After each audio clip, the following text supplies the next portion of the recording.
ऐसा कोई नहीं बोलता, कहते हैं सपरिवार आइएगा। लेकिन लोग कहते हैं कि भैया उनके यहाँ गए थे, जो वो अतुल सर थे ना, वो सपत्नी आए थे हमारे घर। तो अतुल सर तो आए थे लेकिन सपत्नी आए थे। तो जो पत्नी के साथ हो उसे क्या कहते हैं? सपत्नी, सप्तमी, साध्य, शामिश या सपत्नीक क्या कहते हैं? आज सुन लेना और जिंदगी में इसको इंप्लीमेंट करना कि गुरुजी हमारे घर आइएगा सपत्नी, है ना? तो बोलो सपत्नी होता है या सपत्नीक होता है, क्या होता है? जल्दी से बताओ। हाँ, याद रखिएगा, सपत्नी जैसा शब्द नहीं। लोग बोलते हैं झटके में कि प्रभु आइएगा तो सपत्नी आइएगा, है ना? जैसे भगवान भोलेनाथ को बुलाते हैं तो प्रभु आइएगा तो अकेले ना आइएगा, सपत्नी पार्वती मैया को लेते आइएगा। विष्णु भगवान से कहते हैं भगवान आइएगा, प्रभु अकेले ना आइए, लक्ष्मी जी को लेते आइएगा, बहुत दिन से पैसा नहीं आया है तो मैया को लेते आइएगा। तो ये होता है ना, तो उसे सपत्नी नहीं कहते। सावधानी हटी सब्जी पूरी बटी, याद रखना, उसे सपत्नी कहते हैं। अब यही चीज तो एग्जामिनर चाहता है कि आप गलत कर लें। दुनिया को लगता है सपत्नी होता है, वो सपत्नी नहीं होता है, वह सपत्नी होता है। तो बोले वाकई बिहारी लाल की, और अपनी गलती स्वीकार करिए और कहिए कि हाँ महाराज हमसे गलत हो गया।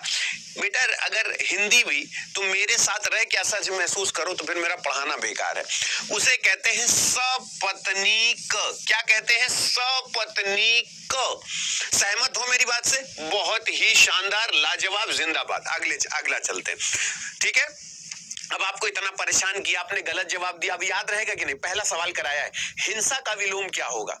मैं बार बार कह रहा हूं, सोच समझ के जवाब देना। उपद्रव, अहिंसा, अव्यवस्था, अभिमान, अपराध। हिंसा का विलोम क्या होगा?